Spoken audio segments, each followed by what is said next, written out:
여러분, 똑같은 부동산 거래 하나로 한 사람은 금광을 캐고 다른 한 사람은 지뢰를 밟는다고 하면 믿어지세요? 오늘 바로 그 기가 막힌 법의 함정에 대한 얘기를 좀 해볼까 합니다. 아니, 내가 내 돈 주고 합법적으로 산 건물을 강제로 철거해야 한다니.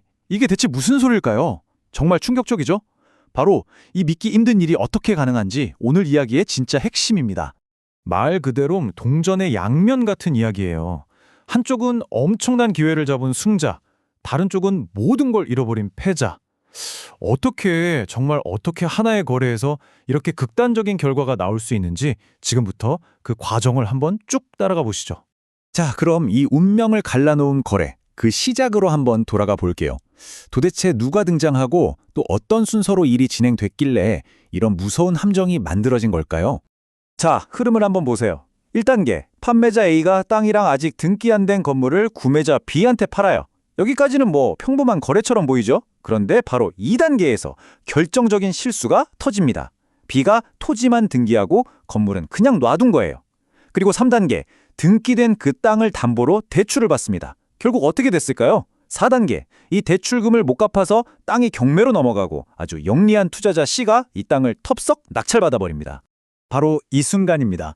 구매자 B가 토지를 담보로 대출 계약서에 사인하던 바로 그 찰나에 모든 비극의 씨앗이 심어진 거예요. 그땐 아무도 몰랐겠죠? 하지만 보이지 않는 곳에서 법적인 시한폭탄의 타이머가 째깍째깍 돌아가기 시작한 겁니다. 자, 여기서부터가 진짜 기가 막힙니다. 토지는 등기를 했으니까 당연히 구매자 B 거 맞죠? 그럼 건물은요? 건물은 등기를 안 했잖아요. 그러니까 법적으로는 여전히 최초 판매자 A의 소유로 남아 있었던 겁니다. B는 당연히 자기가 건물 주인이라고 생각했겠지만 서류상으로는 전혀 아니었던 거죠. 황당하죠? 바로 이겁니다. 소유권의 불일치. 이게 모든 문제의 시작이자 끝이에요. 아니, 이 사소해 보이는 차이가 어떻게 한 사람에겐 인생 역전의 기회가 되고 다른 사람에겐 완전한 재앙이 되는지 지금부터 그 법의 코드를 하나씩 풀어드릴게요. 여기서 알아야 할 핵심 개념이 바로 법정지상권이라는 건데요. 좀 어렵게 들리죠? 쉽게 말해서 어쩌다 보니 땅 주인이랑 건물 주인이 달라졌을 때 건물 주인이 억울하게 야, 내 땅에서 네 건물 치워!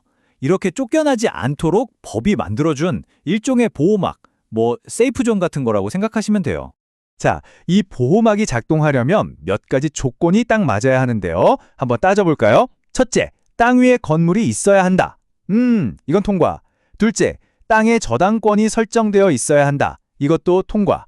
그런데 바로 이 세 번째, 이 핵심 규칙에서 모든 게 와르르 무너집니다. 뭐냐면 저당권을 설정하던 바로 그 시점에 토지 주인이랑 건물 주인이 똑같은 사람이었어야 한다는 거예요. 근데 이 사건은 어땠죠? 아니었죠. 그래서 실패, 꽝인 겁니다.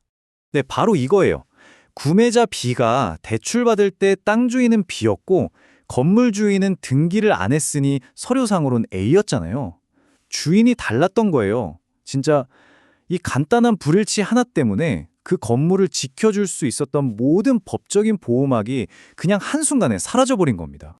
아니, 법은 왜 이렇게까지 같은 주인이어야 한다고 따지는 걸까요? 그건 바로 은행 같은 돈 빌려주는 쪽을 보호하기 위해서예요. 생각해보세요. 은행이 땅만 보고 돈을 빌려줬는데 나중에 그 땅 위에 주인이 다른 건물이 떡하니 버티고 있으면 경매할 때 골치 아파지잖아요. 그 가치를 예측할 수가 없게 되는 거죠. 바로 이 원칙이 깨지니까 민법이든 관시법이든 2중 3중의 보호장치가 전부 다 먹통이 된 거고요. 우리 대법원 판례도 아주 확고합니다. 결국 저 건물은요, 그냥 남의 땅에 불법으로 서 있는 신세가 되어버린 겁니다. 자, 이제 관점을 확 바꿔보죠. 이 모든 상황을 정확히 꿰뚫어보고 경매에서 땅을 낙찰받은 투자자 C, 이 사람 입장에선 이 법의 빈틈이 그야말로 대박 기회인 겁니다. 과연 이 사람은 이 상황을 어떻게 돈으로 만들까요? 이 투자자의 플레이북, 아주 그냥 체계적입니다. 1단계, 일단 경매로 땅을 싸게 삽니다. 그리고 바로 2단계로 들어가죠.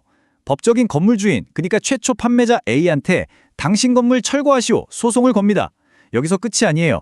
3단계, 그동안 내 땅 공짜로 썼으니 사용료 내놔 지료까지 청구합니다. 마지막 4단계, 온갖 법적 조치로 건물을 꼼짝 못하게 묶어버리면서 상대를 그냥 구석으로 몰아붙이는 거죠. 결국 건물 주인은 선택지가 2개밖에 안 남아요. 어마어마한 돈을 들여서 건물을 부수던가 아니면 그냥 울며 겨자 먹기로 이 투자자한테 건물을 헐값에 넘기던가. 투자자 입장에선요. 뭘 선택하던 남는 장사죠. 완전 꽃놀이패를 쥔 겁니다.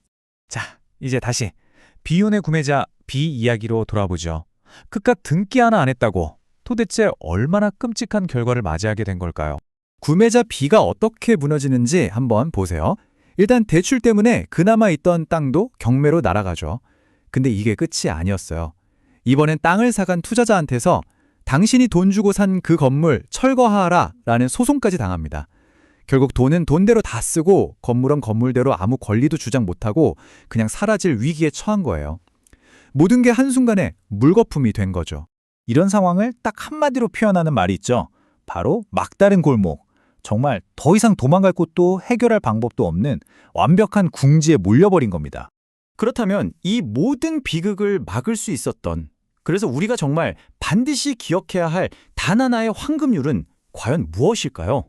바로 등기입니다. 네, 이 간단한 두 글자, 이게 이 모든 비극과 희극을 가른 결정적인 한 단어였습니다. 여기서 우리가 꼭 알아야 할 게 있어요. 등기가 그냥 구청 가서 서류 하나 내고 끝나는 그런 단순한 절차가 아니라는 겁니다. 우리나라 법에서 등기는요, 소유권이라는 권리가 내 손에 들어오는 것을 완성시키는 법률 행위 그 자체예요. 그러니까 등기를 안 했다는 건 그냥 내 거라고 도장을 아직 안 찍었다, 이 수준이 아니라 법적으로 소유권을 넘겨받는 행위를 끝내지 않았다는 뜻이 되는 겁니다. 어쩌면 이건 단순히 부동산만의 이야기는 아닐지도 모릅니다. 우리가 일상에서 너무나 당연하게 이건 내 거지라고 생각하는 것들 중에 오늘 본 이 등기처럼 아주 결정적인 단 하나의 절차를 놓쳐서 모든 걸 잃을 수도 있는 위험이 또 숨어 있진 않을까요?